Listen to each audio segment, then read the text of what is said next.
Shalom Bapak Ibu.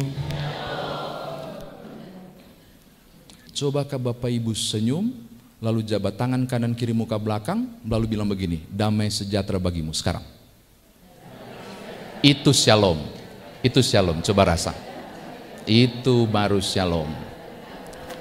Entah lain DP rasa. Puji Tuhan. So boleh kita mau khotbah. Ya. Tadi saya tanya di belakang, aku diberi waktu berapa lama? Mereka bilang 30 menit sampai 45 menit. Tapi orang berubah, boleh juga 60 menit. Ada juga bilang boleh juga berjam-jam. Oh Tuhan. Jadi saya akan lihat kondisi Bapak Ibu.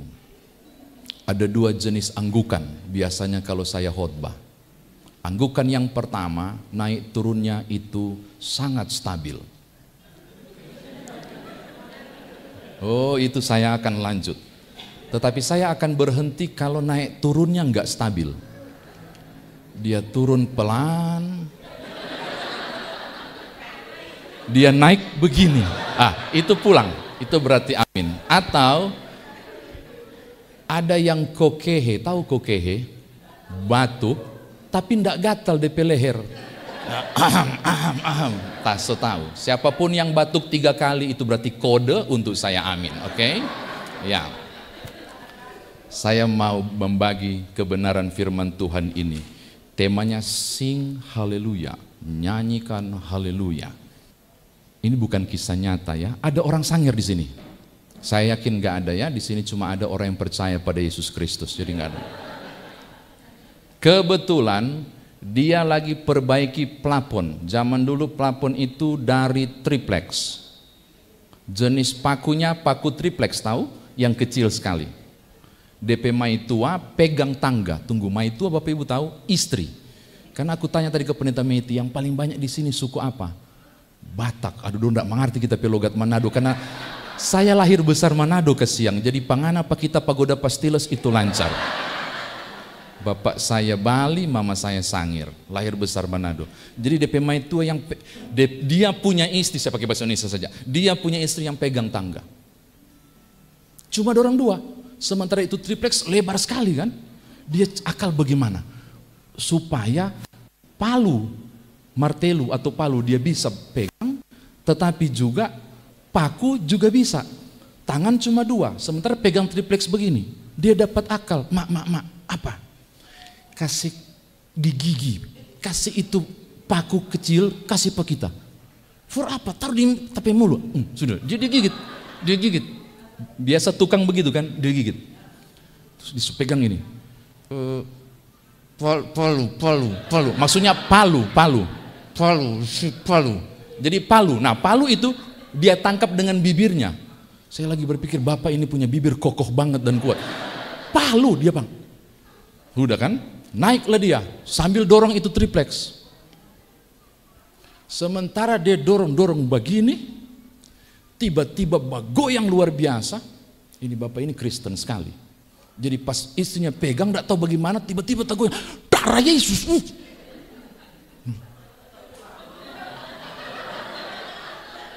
Bapak Ibu setahu ya? Dia turun lang, mama, puji Tuhan, haleluya. Kenapa Pak? Kenapa? Ampa paku kita datang, puji Tuhan. Mamanya istrinya bilang, kiapa ngana puji Tuhan tatlang ampa paku. Puji Tuhan mama, cuma ampa paku yang Tuhan izinkan. Kalau ini palu-palu martelu masuk, tampias kita. Saudara tangkap maksud saya? Engkau tidak mudah loh ketika berkata bersyukur. Oh, enggak mudah. Paulus bilang bersyukur dalam segala hal. Nanti saya mau bahas apa hubungannya bersyukur di teks ini dengan sing haleluya. Pernah dengar kata haleluya tak? Itu dari 3 suku kata. Halel arti puji, pujilah. Itu jamak untuk ajakan, kamu sekalian atau marilah kita. Ya itu nggak boleh disebut, harus dibilang Adonai. Maka haleluya berarti hai kamu sekalian pujilah Tuhan. Terus nadanya bukan haleluya, haleluya, enggak, haleluya. Sambil angkat tangan, haleluya. Itu mesti angkat begitu. Pujilah Tuhan, hai kamu sekalian. Jadi kata haleluya itu ajakan. Maka ketika ada orang yang berseru haleluya, harus dijawab haleluya. Karena marilah kita puji Tuhan, itu maknanya. Haleluya di 3 suku kata.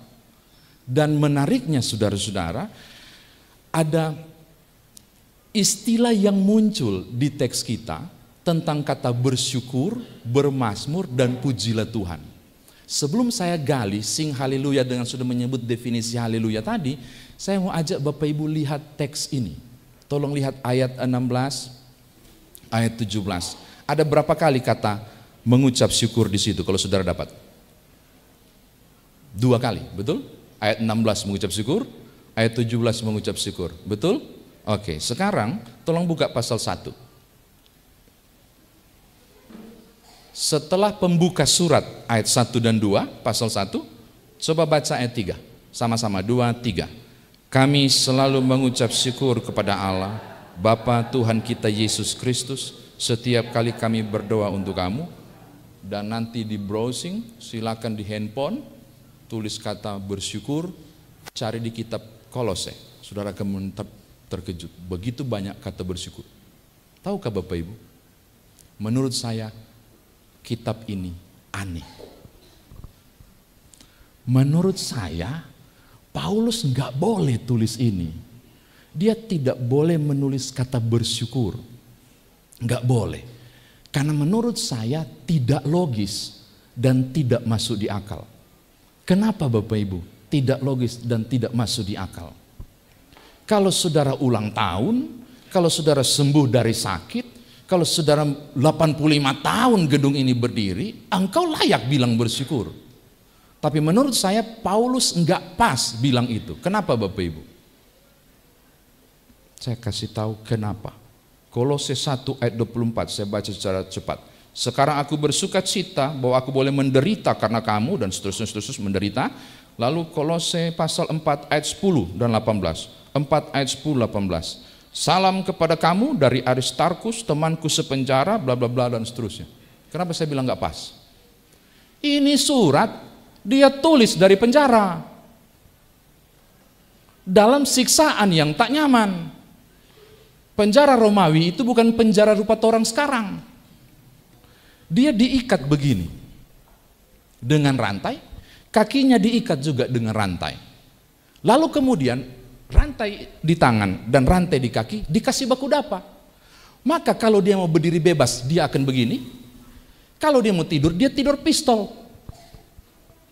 tidur melengkung, tidur udang, dengan tingkat kemiringan yang luar biasa, yang tidak bisa dapat cahaya karena penjaranya di bawah tanah. Lalu dia tulis ke Kolose, kami mengucap syukur. Oh wetai, saudara tangkap? Gila enggak? Dia enggak bilang susahnya aku di sini, dia enggak. Salam dari kami kepada Anda teman sepenjaraku, cuma itu doang. Enggak bicara tentang susahnya aku, menderitanya aku. Dia enggak bicara itu. Yang dia buat adalah sing haleluya. Yang dia buat adalah dia mengagungkan Tuhan. Sampai dia perintahkan bermazmurlah dan memuji Tuhanlah. Menurut saya itu luar biasa. Kalau engkau dalam keadaan nyaman menyampaikan itu biasa. Engkau dalam keadaan kesusahan dan menyampaikan itu luar biasa. Dan Paulus bikin itu. Maka saya penasaran, ini bersyukur apa sih? Ekaristi dalam bahasa Yunani itu masih kurang dalam. Karena dia kebenaran adalah orang Ibrani asli, dalam budaya Yahudi yang sangat ketat. Saya cari tahu dari mana kata bersyukur hingga mempola pikir Paulus waktu itu. Ternyata dari kata toda. Bersyukur dalam bahasa Ibrani dari kata toda, yang berarti orang yang mengangkat tangan lalu menyebut berbagai hal untuk mengapresiasi. Maka lahirlah kata yadah yang berarti bersyukur, yaitu orang mengangkat tangan menunjuk kepada Tuhan dari atas dan mengucapkan apa yang Tuhan buat. Maka yadah atau bersyukur adalah aku berdiri tanpa malu dan mengangkat tanganku dan aku sebut, engkau bikin ini, engkau bikin itu, engkau A, B, dan C padaku. Orang yang bersyukur adalah orang yang mendefinisikan semua hal tentang apa yang Tuhan buat. Hampir kepleset. Apa yang dia terima, bukan. Yadah adalah aku memberi apresiasi dan menyampaikan apa yang Tuhan buat. Saya ulangi ya, banyak orang salah. Bersyukur adalah bukan mengatakan apa yang engkau alami. Salah. Bersyukur berarti mengatakan apa yang Tuhan buat. Saya bersyukur karena saya sehat. Keliru. Itu apa yang kau alami. Saya bersyukur karena Tuhan berkati metabolisme tubuhku. Tuhan menganugerahkanku kekuatan dan kesehatan. Harus sebut apa yang Tuhan buat. Berapa banyak orang salah kalau bersyukur? Saya bersyukur karena sudah bertambah usiaku. Salah. Dalam tradisi Yahudi, yadah berarti mengangkat tangan dan mengucapkan apa yang Tuhan buat. Wow. Kayaknya tadi aku tunggu-tunggu. Ini mau bilang apa nih dua sambutan ini kan? Ada sebut nggak yang Tuhan buat? Oh mesti sebut. Kalau belum sebut berdiri ulang. Suruh dorong dua sambutan ulang. Dan bilang selama 85 tahun ini apa yang Tuhan backing. Nggak mudah Bapak Ibu. Engkau yang bersyukur adalah engkau yang tahu tentang apa yang Tuhan buat. Dan aku perkatakan biar orang dengar. Amin. Oke, ini hal yang pertama. Yang kedua Bapak Ibu.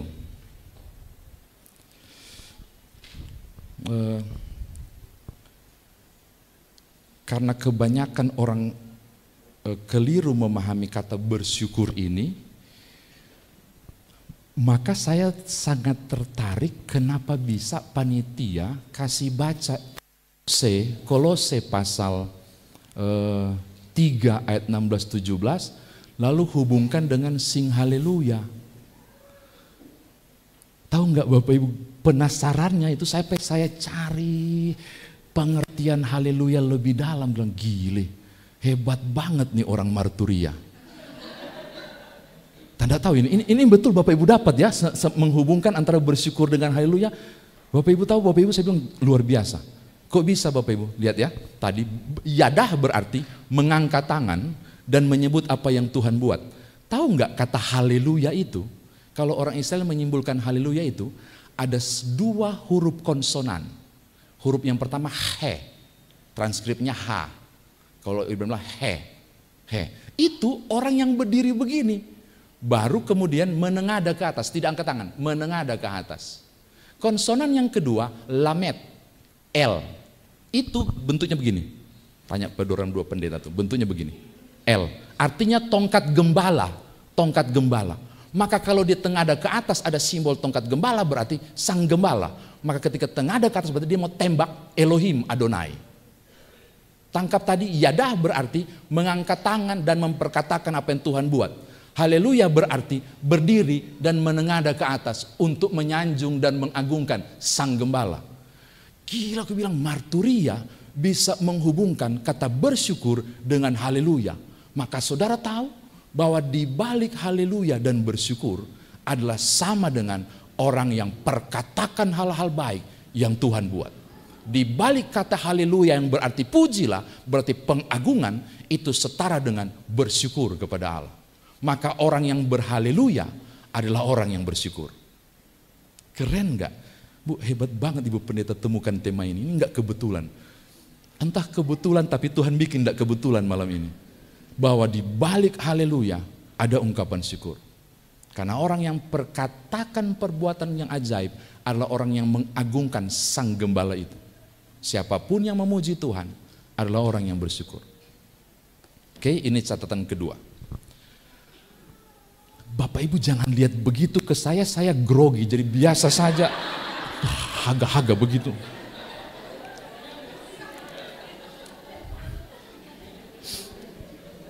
Yang ketiga, mungkin dorang tahan-tahan anggukannya supaya nggak kelihatan. Yang ketiga Bapak Ibu, hal ketiga pertanyaannya, Mengapa bersyukur?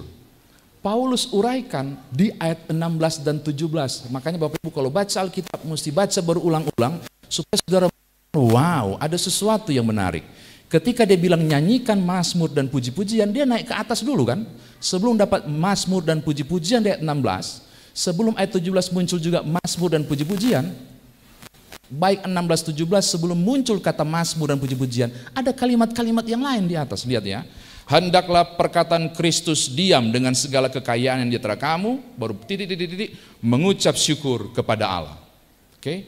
Ayat 17, segala sesuatu yang kamu lakukan, lakukanlah semuanya itu dalam nama Tuhan Yesus titik, sambil mengucap syukur. Saudara tangkap ayat 16 dan 17. Kalau ada pertanyaan, mengapa mengucap syukur? Jawabannya cuma satu, fokus kepada Tuhan. Dia mulai dulu dengan Yesus bla bla bla, baru mengucap syukur. Dia mulai lagi dengan Allah bla bla bla, baru mengucap syukur. Saya dapat hal yang kedua. Mengapa mengucap syukur? Karena orang fokus kepada Allah. Orang yang mengucap syukur adalah orang yang fokus kepada Tuhan. Dengarkan, orang yang mengucap syukur adalah orang yang fokus kepada Tuhan. Mau bukti? Tolong buka Mazmur 115. Saya kalau penyegaran iman harus pakai ayat penguat supaya tidak kelihatan mengarang. Lihat Mazmur 111.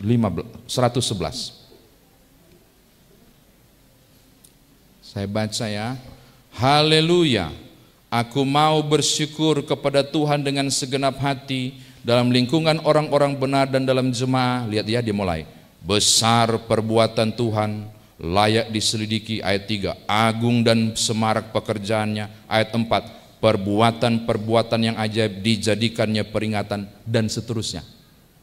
Mengapa orang bersyukur? Tadi saya bilang dia fokus pada Tuhan. Tentang apa yang Tuhan perbuat. Sekarang lihat ayat 5 untuk pembuktian. Bukan apa yang aku alami, tapi apa yang Tuhan buat. Lihat ayat 5. Diberikannya rezeki kepada orang-orang yang takut akan Dia. Saya periksa teks aslinya. Terjemahkan secara bebas. Betul. Bentuk pasif. Diberikannya rezeki. Dia tidak bilang begini, aku terima rezeki dari Tuhan, aku terima rezeki dari Tuhan. Enggak, dia bilang diberikannya rezeki. Dia yang memberikan rezeki. Diberikannya rezeki, Mazmur 111 ya, diberikannya rezeki kepada orang-orang yang takut akan Dia. Dia berikan rezeki, bukan aku terima rezeki. Dengarkan. Orang yang bersyukur adalah orang yang fokus kepada Allah. Bukan fokus pada diri. Kalau bukan saya yang sumbang, yang bangun, yang jadi panitia, enggak jadi ini gedung 85 tahun masih baik-baik. Enggak. Dia tidak akan sebut dirinya. Dia akan sebut. Waktu Salomo berhasil membangun bait Allah, lagu apa yang dia karang? Mazmur 127 atau 28. Kalau bukan Tuhan yang membangun rumah, dia bilang, sia-sialah orang yang membangunnya. Tapi dia bilang begini, pas selesai diresmikan, dia nyanyikan nyanyian siara. Kalau bukan Tuhan yang bangun rumah, sia-sialah orang yang bangun. Saudara tangkap, orang yang bersyukur adalah orang yang berfokus bukan pada diri, tapi kepada Allah. Dengarkan, siapapun Bapak Ibu, yang bersyukur engkau harus bicara tentang Allah dan bukan tentang diri. Bukan karena sumbanganmu, bukan karena kebaikan hatimu, bukan karena pemberianmu. Ini jadi karena Tuhan. Amin. Begitu. Ada orang Manado di sini? Tidak ada, pasti orang percaya pada Yesus Kristus ini kan? Tape, tahu tape? Yang apa kote? Yang singkong yang dikasih busuk itu. Tape mana yang tape apa? Daerah mana tape yang paling banyak? Manado, di Manado. Peyem bukan. Kalau di Manado tape yang paling banyak sekali. Tape rumah. Tape pelayanan. Tape sumbangan. Tape doa. Tapi baik hati pada Dia dan seterusnya. Dengarkan, engkau yang bersyukur, engkau tidak pernah menyebutmu, tapi menyebut Tuhanmu.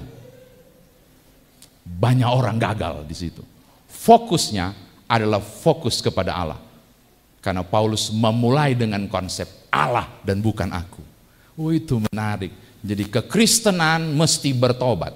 Mengucap syukur, jangan menyebut apapun tentang engkau. Sebutlah tentang apa yang Tuhan buat dalam hidupmu. Itu jadi haleluya. Itu jadi pengagungan. Itu jadi glory bagi kemuliaan nama Tuhan. Itu yang ketiga. Sudah ada yang batuk, saya abaikan karena baru satu kali. Jauh-jauh saya dari Jakarta, yang bagus seduh.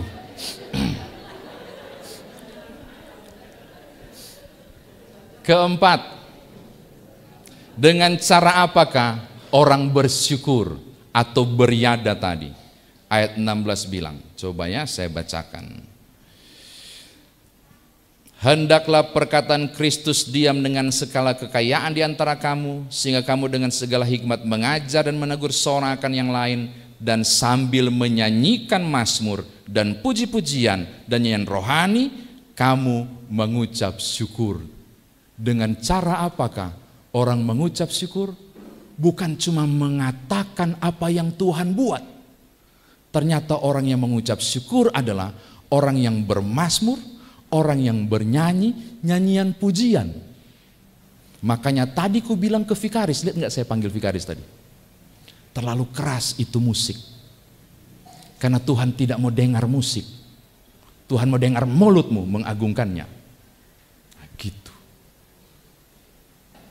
Bapak Ibu, dengan cara apakah orang bersyukur? Menyanyi, bermazmur, nyanyian pujian. Sangat indah diiringi musik. Tapi musik dalam nyanyian gerejawi adalah pengampu pujian. Pengampu berarti membuat orang bisa bernyanyi. Maka musik akan mengiringi. Tapi yang terdengar dominan adalah mulut saudara. Tapi tadi pas di bagian kedua udah bagus banget. Udah seimbang banget kalian atur. Jadi sudah terdengar suara orang bernyanyi. Maka ini menarik.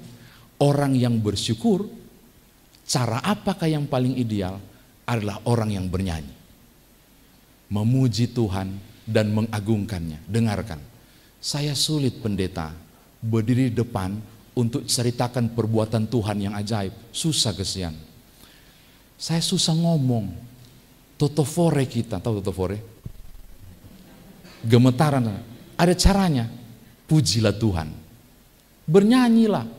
Agungkanlah Dia. Saya nggak mungkin bisa bernyanyi, bohong, di kamar mandi itu 2 bait dinyanyikan baru siram air kok. Bernyanyilah, nyanyilah, di rumah nyanyilah. Ku berbahagia, wow, nyanyilah. Itu mengagungkan Tuhan. Engkau yang bernyanyi, engkau yang bermazmur adalah engkau yang bersyukur. Itu menarik. Bukan cuma mengatakan dengan bersaksi. Apa hubungannya bernyanyi, bermazmur, bolak-balik menceritakan perbuatan Tuhan yang ajaib? Nanti Bapak Ibu buka Mazmur 105. Bapak Ibu akan terkejut baca Mazmur 105. Dengan bernyanyi, dengan bermazmur, dengan petikan kecapi. Sekarang nggak ada kecapi, orang pakai ini alat musik yang modern. Engkau sedang menceritakan tentang Tuhan dan mengabarkan tentang kasih setia. Baca 105 Mazmur. Wow, nyanyian, pujian, mazmur. Mazmur itu yang diiringi oleh alat musik. Maksud itu nyanyian yang diiringi oleh alat musik. Itu menggambarkan orang yang sedang mengucapkan dan menyampaikan perbuatan Tuhan juga. Dan mengagungkan Tuhan di segala tempat. Lalu aku pikir betul juga. Tidak harus jadi pendeta untuk menceritakan perbuatan Tuhan. Tidak harus menjadi pendeta untuk memberitakan keagungan Allah. Engkau yang bernyanyi, engkau yang bermazmur, engkau sedang menciptakan mimbar kecilmu untuk kemuliaan Tuhan. Wow.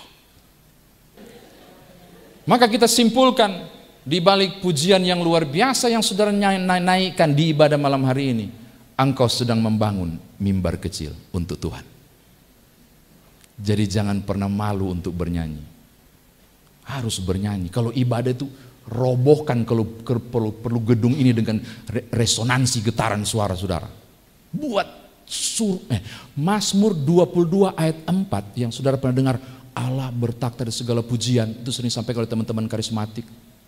Itu Mazmur 22 ayat 4. Israel punya keyakinan begini, ketika mereka mengagungkan Tuhan, Allah dan kerub-kerubnya, kerub-kerub itu malaikat penjaganya, turun. Engkau mau kekudusan terjadi, pujian, penyembahan, turun hadirat Allah. Kuduslah. Makanya gereja itu ketika ibadah disebut jemaat yang kudus, bukan karena engkau kudus, bukan, kita kudis, kita penuh dosa. Lalu mengapa engkau kudus? Ketika yang maha kudus turun. Kapan maha kudus turun? Saat pujian dinaikkan. Amin. Makanya kalau ibadah jangan malu bernyanyi, nyanyi.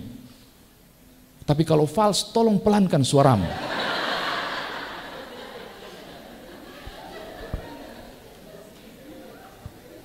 Maka kita simpulkan, entah Mazmur kah, entah kemudian berdiri menceritakan kemurahan Tuhan, sama-sama bersyukur.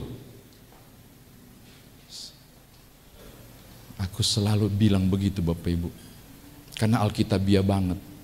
Pujian itu bukan mirip milik dari gereja-gereja lain, bukan.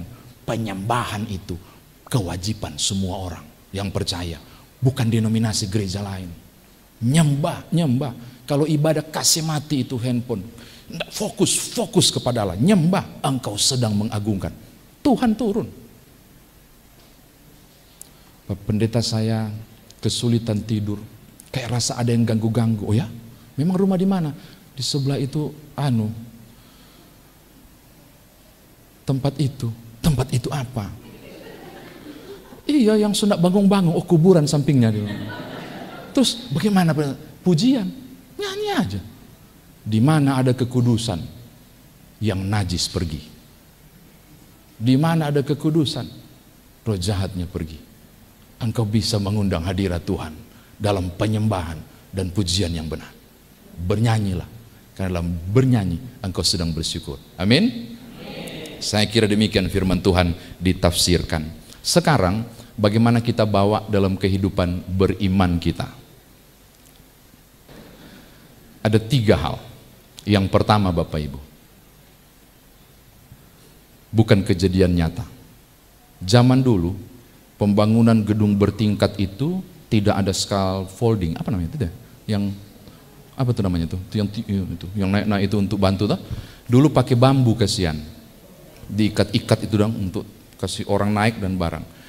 5 lantai, sibuk di atas, sibuk di bawah. Sibuk rame di atas, rame juga di bawah. Ternyata ada sekelompok pekerja, tugasnya di atas, sudah terlanjur naik. Dia lupa beberapa peralatan, maka dia minta dikatrol. Kau ikat baru tarik gitu. Tapi di bawah sibuk banget bekerja. Di atas lebih rame lagi. Sementara dia lagi mau berteriak, "Oi, saya butuh ini bla bla bla, tolong naikkan dengan timba, kok katrol kasih naik." "Woi, nggak ada." "Woi, nggak ada." Tidak ada yang nengok ke atas untuk terima informasi dan berkomunikasi. Tahu nggak dia bikin apa? Mungkin sudah pernah dengar. Dia menyanyi, bukan. Oh, nggak dapat dengar menyanyi, orang lagi sibuk. Dia bikin apa Bapak Ibu? Tidak menyanyi, dia ronggo, dia punya saku, dia goyang begini, banyak koin. Dia lempar doi, koin-koin. Pas jatuh di bawah, pekerjaan langsung, ada uang. Dia ambil, masukkan ke saku, tapi dia kembali bekerja. Di atas penasaran, mungkin kurang, maka dia ambil lagi koin dan 5.000 kertas. Membungkus koin yang banyak. Bilang, aduh ini saya punya makan siang, tapi dia bungkus. Baru dikasih jatuh. Pas jatuh terhambur, uang kertas lari kemana, uang koin lari kemana. Kerja itu langsung berhenti. Dia lihat ada 5.000, dia ambil. Pas dia nengok ke kiri, bercahaya, ada koin. Dia ambil, banyak sekali uangnya. Berhenti dia kerja, dia mulai lihat-lihat, jangan sampai ada lagi yang lain. Gagal. Saudara tahu? Habis akal nggak pekerja di atas? Enggak. Bagaimana caranya supaya lu nengok gue mau ngomong. Tiba-tiba dari atas itu dia pekerja di atas nengok sebelah kanan. Ada kayu balok. Ukurannya begini. Oh, mungkin ini. Bapak Ibu tahu? Dia angkat. Dia lihat di bawah. Ada ungkep kepala di bawah. Dia tunggu lewat. Pas lewat dia sudah ukur. Dia tidak kasih kena langsung. Dia kasih pinggir. Jatuh. Untung tidak kena kepala loh. Tidak kena bau, enggak loh. Cuma kena di samping. Woi, siapa yang lempar? Kita tolong anak katrol ke atas dulu, kita ada perlu. Berapa banyak saudara yang merasa diberkati, lalu engkau sibuk cari berkat dan bukan cari sang sumber berkat. Dengarkan, orang yang rasa diberkati, dia tahu diri untuk yadah dan mengangkat tangan dan memuliakan Tuhan dan berkata haleluya.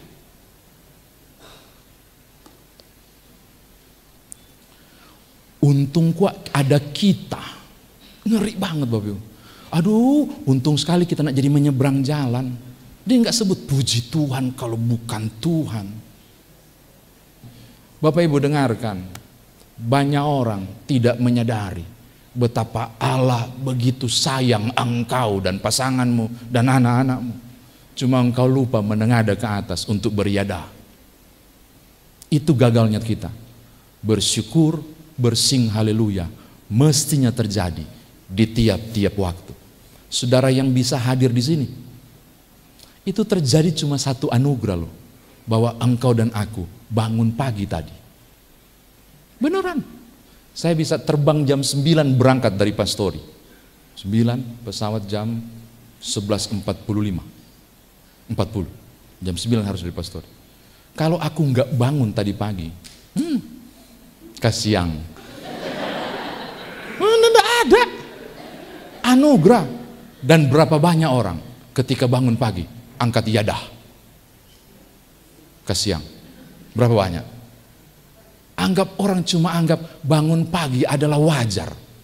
Saya bisa bangun pagi, memang mesti bangun pagi. Oh, aku mau kasih tahu, hal sepele sekalipun bangun pagi itu perkara Tuhanmu. Makanya ada Beyadeka Afik Rohul, itu bahasa Ibrani, bahasa Sangernya, into your hands I commit my spirit. Ke dalam tanganmu kuserahkan nyawaku. Bahasa Ibrani itu doa yang diucapkan oleh Yesus mengutip Mazmur. Itu sebenarnya doa tidur orang Yahudi. Mama-mama Yahudi bilang, Beyadeka Afik Rohul, ke dalam tanganmu kuserahkan nyawaku. Kenapa? Karena orang Israel tahu kalau dorang mau tidur, dorang pinjam kematian. Belum tentu dorang bisa bangun. Maka dorang titip rohnya ke Tuhan supaya balik. Dan kau menganggap hal biasa bangun pagi. Pas bangun pagi bukan berdoa tapi buka TikTok. Cari lagi ada apa yang baru dari pendeta Nyomannya. Nggak bisa. Sambayang, angkat iyadah di pagi hari, ucap syukur. Karena apa? Karena berkat itu datang pada pagi hari dan selalu baru. Bukan sisa tadi malam atau punya tetangga. Fresh from the oven terjadi di pagi hari berkat itu. Angkat iyadah, belajar mengucap syukur. Amin. Itu yang pertama untuk diaplikasikan. Yang kedua, fokusnya pada Tuhan. 85 tahun ini saya tahu cuma satu pribadi yang berkarya, Tuhan. Tapi ini menariknya, Tuhan tidak bekerja sendiri. Dia mengirim banyak orang untuk membuat perkara ajaib selang 85 tahun gedung ini berdiri.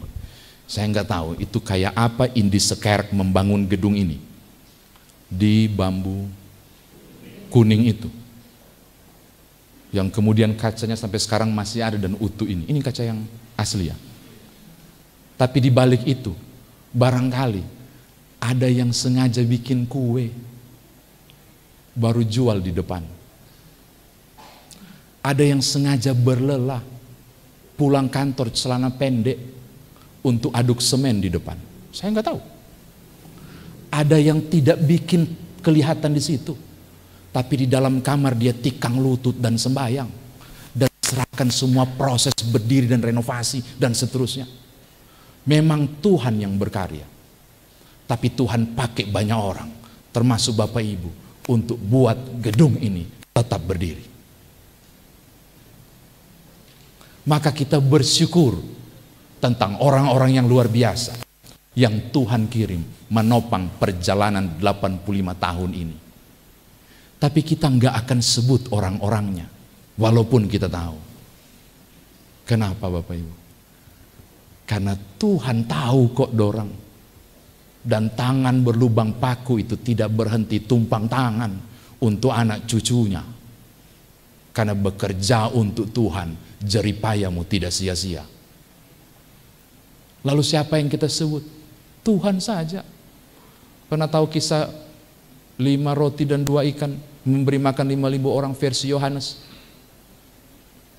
Itu siapa punya ikan? Kalau versi Yohanes, yang 5 roti dan 2 ikan itu, siapa punya ikan? Anak kecil. Diambil dan dia serahkan kepada murid itu serahkan pada Yesus. Saya penasaran, nama anak itu siapa? Kok bolak-balik? Bukan Nyoman. Cari. Bukan. No name. Yohanes nggak sebut nama. Pas selesai dan diberkati sampai melimpah, tokoh anak kecil itu nggak muncul. Dihilangkan oleh Yohanes. Kenapa? Karena yang harus maju dan terus tampil adalah Tuhanmu. Dia makin bertambah, aku makin berkurang. Terpujilah Yesus Kristus. Kalau engkau berkarya, dengarkan, Tuhan tidak tutup mata. Tuhan tahu hatimu dan Dia memberkati. Aku sudah melayani luar biasa, aku berlelah, tidak ada yang hargai. Biarkan, karena Tuhan tahu ketulusanmu. Dia yang berkati engkau, tak harus dipuji oleh manusia. Berkarya terus. 85 tahun ini bukti pemeliharaan Tuhan melalui Bapak Ibu Saudara. Terakhir, ini baru terakhir sekali. Bermazmur adalah cara saudara memuliakan Tuhan. Bernyanyi adalah cara saudara bersyukur. Bernyanyilah dan bermazmurlah. Tapi saya mau kasih tahu, ada kejadian yang tidak enak. Saya pernah alami. Dan heboh. Pendeta Nyoman melarang orang mengisi pujian dalam ibadah. Ini karena YouTube pasti ada banyak orang nonton, orang pasti rasa jemaat mana itu, siapapun pasti rasa. Saya pernah tolak di konsistori.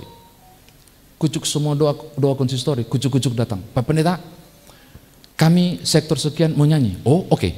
Sebelum atau sudah firman? Sudah aja Pak, oke. Apa judulnya? Nanti kita cari. Belum latihan? Belum. Oh, maaf ya, nggak boleh. Saya larang. Orang mau puji Tuhan kok dilarang. Itu yang heboh di luar. Bapak Ibu, buka Alkitab supaya tidak jadi sesat. Mazmur 33. Mazmur 33 ayat 3. Kita baca sama-sama yuk. Nyanyikanlah baginya nyanyian baru, petiklah kecapi baik-baik dengan sorak-sorai. Nyanyikanlah sambil petik kecapi baik-baik dengan sorak-sorai. Tahu nggak kata baik-baik itu? Kalau pakai King James Version diterjemahkan dengan kata skillfully. Teks aslinya bilang yatab, yang artinya terampil, terlatih, sempurna. Dengarkan, puji Tuhan yang tiba masa. Latihan, bagus-bagus, persembahkan buat Tuhan. Kayak tadi itu loh, bagus banget. Kapan dorang ke Karis untuk isi pujian? Anak-anak itu, wow, itu berarti yakin dilatih. Jangankan latihan, judul pun dia nggak, nanti Pak saya cari, oh saya nggak kasih. Takutnya jadi nggak jadi, dan akhirnya bukan jadi kesaksian. Latihlah sedapat mungkin. Yang punya suara bagus, jangan berhenti untuk kumpul di paduan suara. Ibu pendeta ada paduan suara jemaat, tetaplah latihan. Pelkat-pelkat ada paduan suara, latihanlah. Tahukah engkau, mulutmu dan pita suaramu membuat Tuhanmu tersenyum. Pujian, tapi mesti terlatih. Saya mau tutup, dari tadi saya bilang begitu. Ini mau tutup betul-betul, saya mau tutup. Mau bilang begini Bapak Ibu. Selamat ulang tahun ke-85. Tanggal 16 Oktober hari Senin kemarin. Tolong ingat baik-baik. Ini terjadi bukan karena aku, tapi karena Tuhanku. Maka aku mau katakan haleluya. Aku mau bersyukur, memainkan mazmur dan puji-pujian, karena Tuhan berperkara dalam kehidupanku. Tuhan berkati Bapak Ibu. Haleluya. Amin.